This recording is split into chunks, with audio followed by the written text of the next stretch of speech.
Hi guys, this is Travis Bayless with Bayless Piano Services. Today I'm going to teach you how to tune unisons. I'm going to have my brother practice tuning unisons since I have quite a bit of practicing them. I want to give my brother a chance to learn. I'll instruct him how to do it. So basically a unison means one note. There are three strings, as you can see, from the middle to the upper notes. Three strings for each individual note. So three strings, the reason why there's three is because three strings will make it sound louder, so that's why there's three strings. As you can see here, there's only two strings per note. So anyways, as I said, we're tuning unison, so we want to tune each outside note or outside string to the middle one.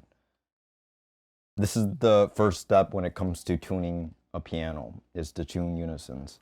Why do they have two different strings for? What's the point of that? Like I said, the reason why there's two different strings is because the low notes are loud enough, and in order to make the notes sound really good in the middle to upper note, there's three strings. Do they all sound the same? No, that's why we have to tune the unisons. What gets me to explain beats. So certain notes, if they're in two, will not have a beat. Beat is basically a pitch that's pure. The pitch that you want to start is A440. You want to make sure that note is pure first, because that's all what concert tunists tune to, which is A. Anyone in the band or orchestra will tune to A440 it's called. You want to make sure that's pure. The only other pure notes are the octaves. Octaves mean intervals of 8. So A, both should sound pure. There's no beats. There should be beats between any other note besides an octave. There's contracted beats and there's expanded notes. However, we won't get into the basics of that. We're just going to focus on unisons because that's when we deal with temperaments, which is more advanced. What tools do we need for this? So to start off, you need a beginner's tuning hand or a hammer, and you need at least one tuning mute. Kind of has a wedge on it with a stick. These are called stick mutes, and this is a tuning hammer. Now, as you'll notice, every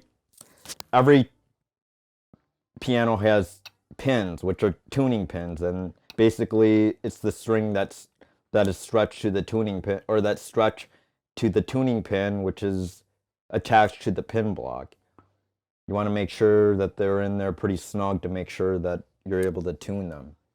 Now, it's noted that the brooch, which is the end of this, each of them are different sizes, just like the old, let's see, the old, what you use for car mechanics, what's that called? The different Wrench. brooch. Yeah, it's not a wrench, it's a socket wrench is what I'm talking about. They each have different sizes, so each tuning pin are different sizes. I think standard 2 is more important. There will be more expensive ones, but you don't need a more expensive one. Come here, close, Kyle. You want to make sure, if you get the right tuning hammer, that it fits properly. You want to make sure that it's seated as close to the string as much as possible. If you can tell, you might have to scroll in, Kyle, so you can see it. You see that space here? You want to make sure that's as close to the string as possible, so that, you know, it's a good snuggly fit. Anyways, let's get started. Is there any questions before we begin? No.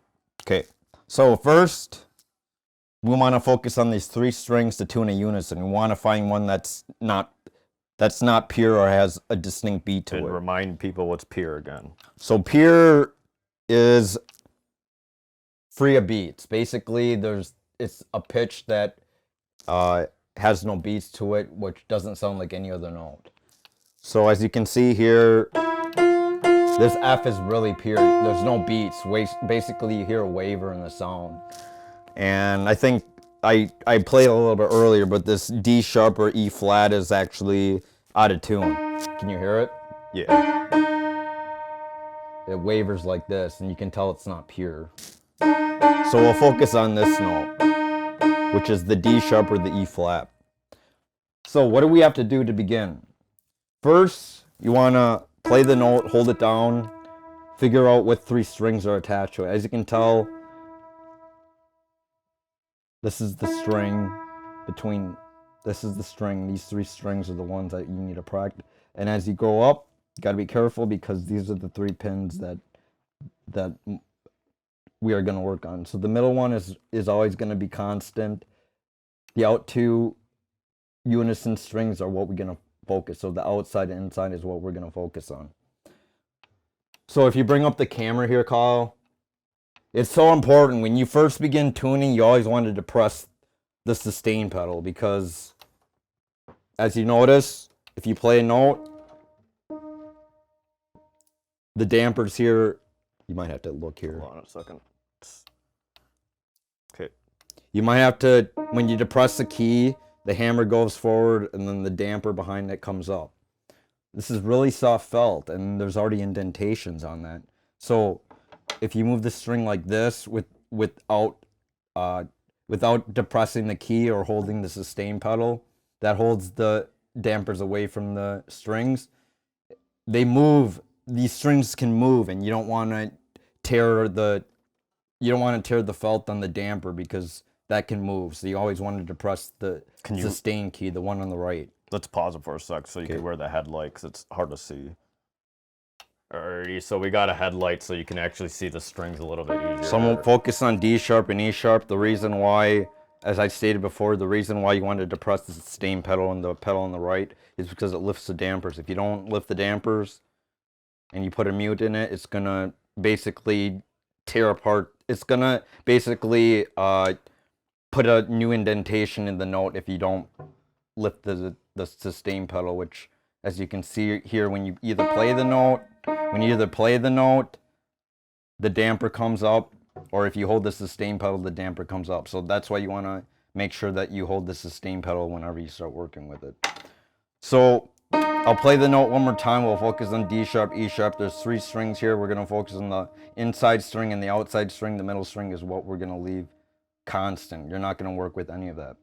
So first of all, let's work with the left string. So I put the mute in there, stick it in there pretty well, just above it.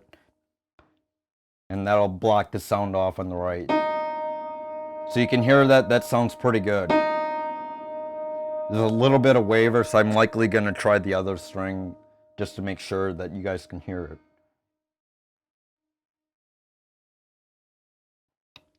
it. So you can definitely hear the waver there. Can you hear it, Kyle? Can you hear it's not pure? So, all right, so we're going to focus on the right string since it's more out of tune than the left string.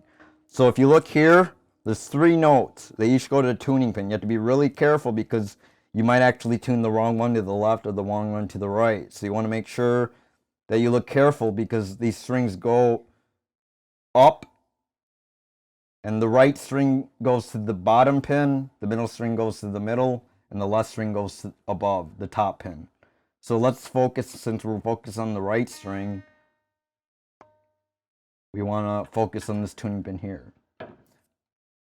So when you place the hammer under the tuning pin, you want to make sure that you're roughly around 12 o'clock, between 11 or 12, and you want to use your dominant hand. Since I'm right-handed, I'm going to use my dominant hand. There's 2 ways. You want to push away and push towards you. The way you push away is you put your index finger in the C and you hold it like this.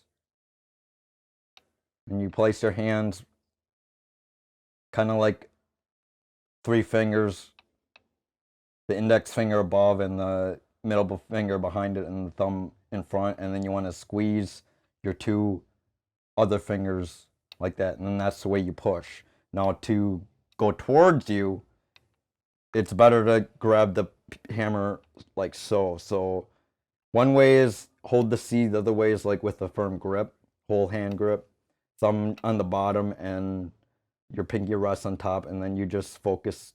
That's when you go towards you. So it is noted 11 to 12 or 1 o'clock, as close as possible. Sustain pedal up, tuning the stick mute on the note that you want to mute out.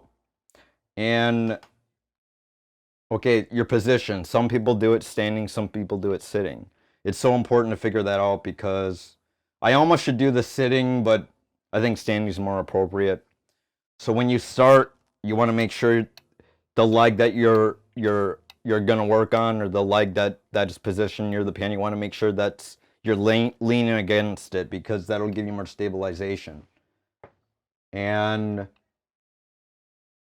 it kind of looks like my left leg is leaning, but that's just because I need to hit the sustain pedal. So that's the reason why that one's touching. But you want to make sure your thigh is against the piano so you can be stable. So another thing is that you want to tune hard, listen soft. So the way to play the note is not with your pinky, not with each individual finger. You want to play it with the middle finger and the fourth finger. And you want to play as loud as you can when you first hear the note. Kind of like a downward action like this. So a finger's typically you want to use the third and fourth, and you want to press hard as you can. And to begin with, you play the note, you turn the tuning pin, you play the note again, you turn the tuning pin in that until you're ready. The most important thing when it comes to this is that you don't want to play so fast that you can't hear it. You want to give it a firm test blow and see if you can hear the wobble in the beat or the unison. So I'm going to start tuning. I'm going to start by dropping the pin. You want to drop the pin when you first begin, but in the end it's really not necessary, because the reason why you drop it is because you want to tighten and break the string. When you go away, or when you go to the left, that is loosening the pin. When you go towards you or to the right, that's when you're actually tightening the string on the unison. So to begin with, I'm going to drop it until you can hear it's really apparent. You see how it's really tinny, and you can hear that there's definitely something wrong with it. So you definitely know that you dropped the pin, which is the first step. Then you want to grab the handle like this with your pinky on top, your thumb holding it, and you want to slightly give it a notch up. And then you want to hit the note again. Give it another notch. That sounds pretty good, actually. And typically you don't get it right on the same time, but you can still tell it's a little tingy.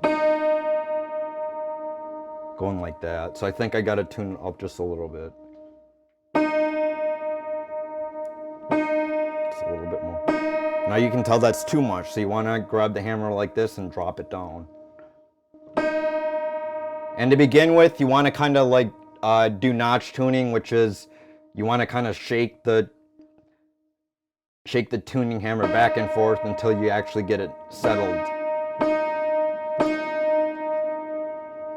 So that sounds a little bit better, but you want to give it one firm blow so you know that the string settles. And maybe after 5 minutes, the string is going to actually drop in pitch even more because the string is still settling. So that's why you want to give it a good firm test blow. And you want to have it a little bit above pitch so that when you take out the tuning hammer, the note sounds pure. And when you remove the tuning, the stick mute,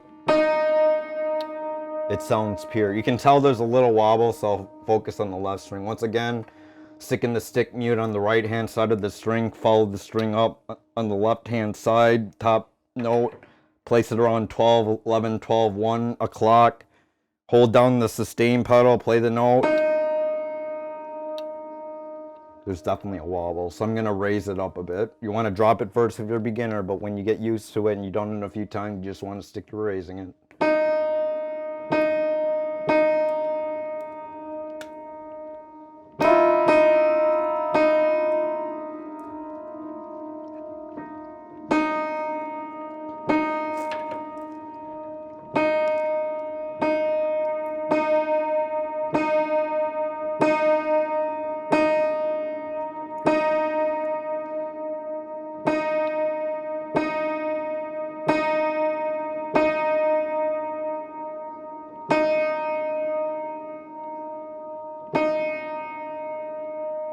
Alright, that sounds pretty pure.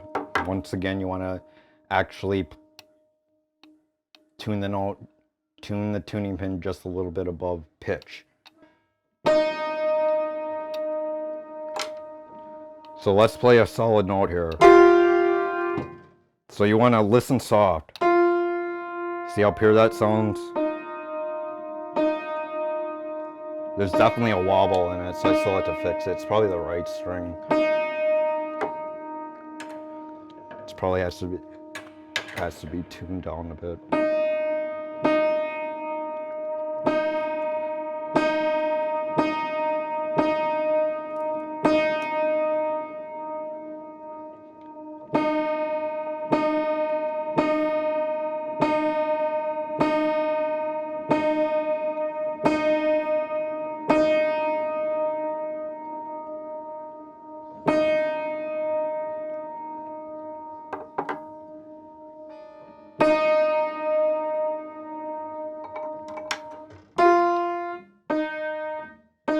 Sounds pretty good, and that's it. How do we know what string to mute? Like I said, when you play a note, there's 3 strings. You first want to listen to each string to see if it's in tune. If it's out of tune, let's pick a note that's out of tune here. This is definitely out of tune. Make sure to hold this.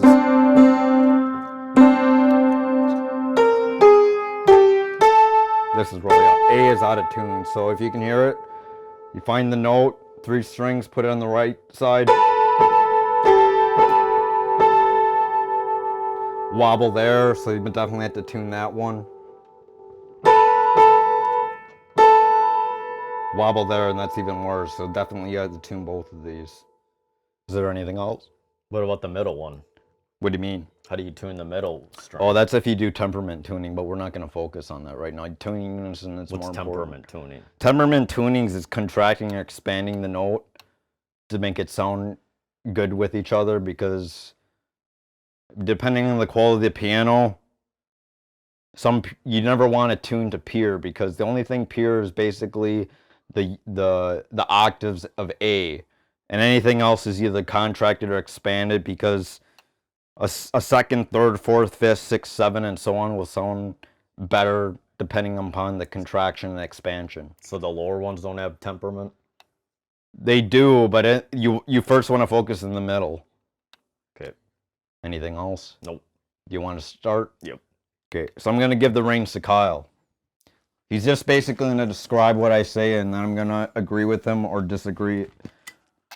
You can just tell me what to do. Okay. Just hit a random note. Find one that's off.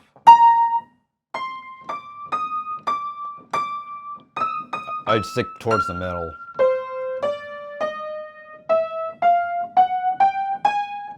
The middle. More of the middle. That one's off. Yep, hear it?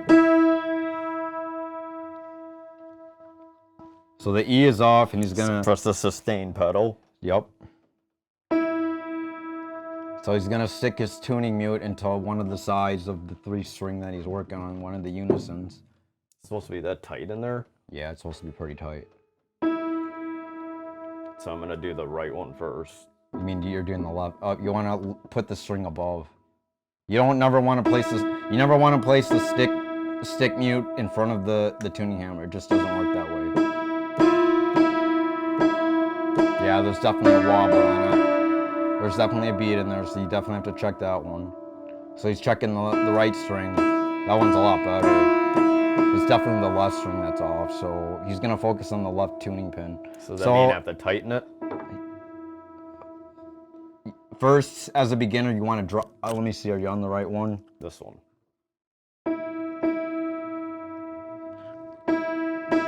It looks like he's on the right one. So, how do you want to place the tuning hammer? Like that, like this? Nope. Close to 12 o'clock as possible. So remember how to hold it when you drop the string? This? Kind of like a C, like that. Yep. So you want to lean your thigh against the rail there, and then he's gonna drop the string. Nope, drop it. Yep, there you go. You can hear all the. You don't want to drop it that much, but you can definitely hear it. So now, do you know how to hold the tuning hammer when you pull up? Nope, like this. Nope, like this. You want to hold it with your fingers extended and away from you with your palm. Nope, like that. You want to put your You want to put your pinky on top. So he's gonna give it a notch. Remember, you want to play every second or every 2 seconds, and give it a 1 hard blow. Sounds horrible. Yep, got to keep pulling it up. So pull and then play, pull and then play. More. It's better. More. Better. More. It's better. It's pretty good. It's still a little wobbly. You might have to notch it a bit. You never want to go forward and back. Don't play the slot machine. You want to go to left or right. Harder. Plus the note harder.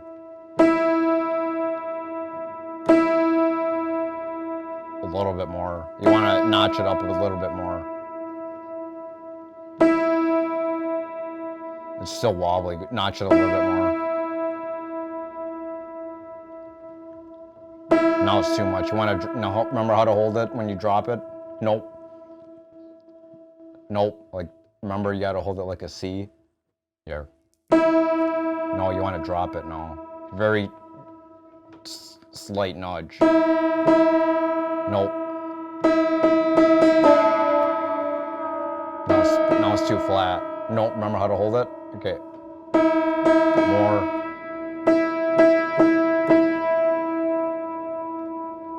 Okay, that's pretty good. Take off the tuning hammer. Are you pressing that? So that's pretty good. So you tuned that E pretty well. Is there anything else that you find tricky with it, or? Nope. Okay. So he's gonna keep continuing. So it's good. All right, I turned the first good. one. We'll keep it short. We won't make it too long. Is there anything else you need to add? No, that's Any other tips? No. Is there anything else you want to ask? What else are we need to learn aside from what we learned so far? The basics is tuning unison. The basics of this is tuning unison. So what you want to focus on this? I do this summarize what we just learned. So basically, we are tuning unisons. We press the note down, hold the sustain pedal, have the tuning hammer as close to the 12 o'clock position. One of the stick mutes on the. You only need one stick mute, but put it on one of the outside strings. The in one or the outside one. There's 3 tuning pins. It's placed into the pin block. You want to mute out the left or right string. You want to leave the middle one for temperament tuning. Make sure the broach is close to the string as possible. It fits on there as close as possible without touching the string. And usually size 2 is probably something you need. Number 2 is probably what you need. This is just a standard tuning pin. There's tuning hammers that are more expensive that are much more durable and work better, but I think the basic one should work fine. Okay, that's it.